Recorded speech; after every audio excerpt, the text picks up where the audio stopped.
Bom, estamos de volta com o quadro Saúde e Bem-Estar, seguindo a série de cirurgia plástica. Muito obrigada, Dr. Eduardo, mais uma vez por estar conosco. O que é a lipoaspiração? A lipoaspiração é o tratamento da gordura localizada através de um mecanismo a vácuo, que é realizado então através de cânulas ligadas em mangueiras ligadas a um aparelho a vácuo, ou ainda com seringas, também fazendo isso aqui no movimento de vácuo para que se faça essa retirada. Quais são as pacientes então indicadas para a lipoaspiração? Nós temos que lembrar que a lipoaspiração não é um método de emagrecimento, uma vez que para se fazer essa cirurgia com segurança e para que nós obtenhamos resultados interessantes, essa paciente tem que estar próxima do seu peso ideal, ou um pouco acima, um pouco abaixo. E assim como essas pacientes vêm procurar, muitas vezes elas sabendo que elas vão fazer a lipoaspiração, elas engordam, porque falam, vou aproveitar para comer que eu vou fazer a lipoaspiração, que é outra coisa inadequada. Certo? Exatamente, porque a lipoaspiração, a gente reitera isso sempre, é o tratamento da gordura localizada. E normalmente gorduras que não se perdem, né? Que são as gorduras Exatamente, porque são algumas regiões onde não existe um músculo que a pessoa habitualmente trabalha o músculo. Exemplo, na região dos flancos, que é a região da cintura, na região dos culotes, na axila, no pescoço. Então são áreas onde os músculos existentes ali naquela região não têm uma ação, uma atividade diária e habitual que possa fazer com que essa gordura seja eliminada. Qual que é o limite da retirada da lipoaspiração? Quanto que pode tirar numa paciente que não traga nenhum risco à saúde dela? De acordo com a Sociedade Brasileira de Cirurgia Plástica, existe um limite de orientação de 7% do peso do corpo. Então, não é porque existe um limite que nós temos que chegar lá. Porque, aliás, não há, na maioria dos casos, necessidade nenhuma chegar nem nesse limite de 5% a 7%. Uhum. Qual a diferença da lipoaspiração com a lipoescultura? A lipoescultura, de uma forma geral, é um nome mais artístico, é um nome mais fantasia, que nada mais é do que a realização de uma lipoaspiração com a reutilização daquele material aspirado para injeção em outras áreas. Por exemplo, na região glútea, onde algumas mulheres não têm aquela área muito desenvolvida.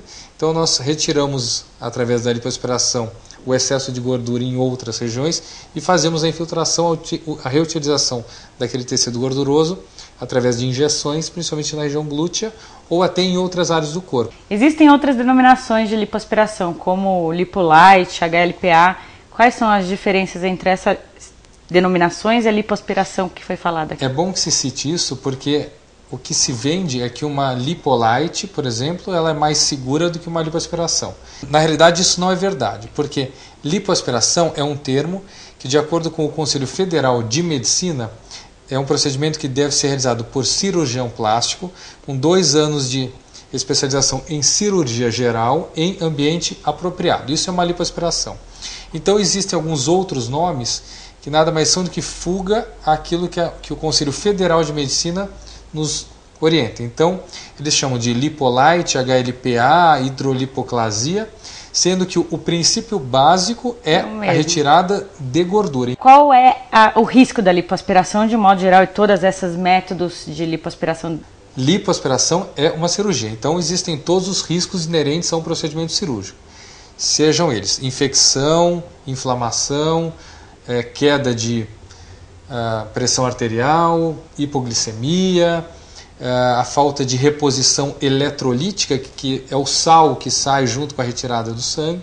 Isso tudo tem que ser monitorado por um anestesista, daí a presença dele ser bastante importante, para que nós tenhamos um procedimento realizado com segurança. Como que deve ser feito o pós-operatório dessa lipoaspiração? O pós-operatório dessa lipo, igualmente a qualquer outra cirurgia plástica, é tão importante quanto a própria cirurgia. Então, os pacientes têm indicação de se submeterem a drenagens linfáticas, que são massagens especiais realizadas por fisioterapeutas, onde são feitas as massagens de acordo com critérios, para que se diminua a chance dessas fibroses, de um edema muito prolongado.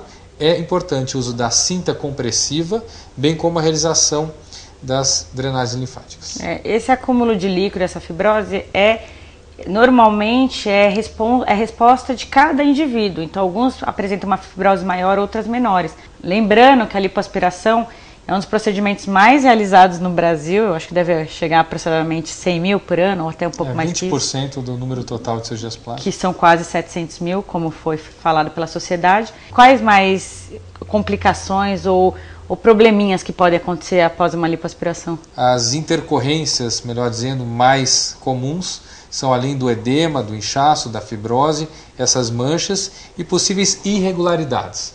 É um trabalho em equipe, em que o paciente tem o seu grau de responsabilidade, seja essa responsabilidade genética, que não tem o que fazer, ou no próprio pós-operatório em termos de dieta, de exercícios físicos, uso da cinta. Não se perde uma lipoaspiração, o paciente que volta a ganhar peso, e aí não se pode responsabilizar o método, e sim o pós-operatório que esse paciente fez. Já que estamos falando dos cuidados pós-operatórios, quando que está indicada a exposição ao sol e os demais exercícios de uma maneira geral? De uma forma geral, deve ser evitada essa exposição ao sol nos primeiros meses de pós-operatório, principalmente até o 3º mês, onde existem aquelas manchas que nós chamamos de equimoses ou hematomas, hemosideroses, que é o nome que se dá a essa mancha, de um tratamento mais difícil, duradouro e, em alguns casos, até por mais tempo do que nós queremos.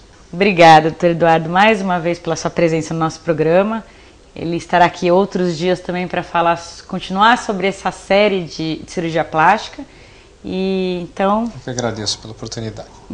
Vejo vocês semana que vem. Até mais.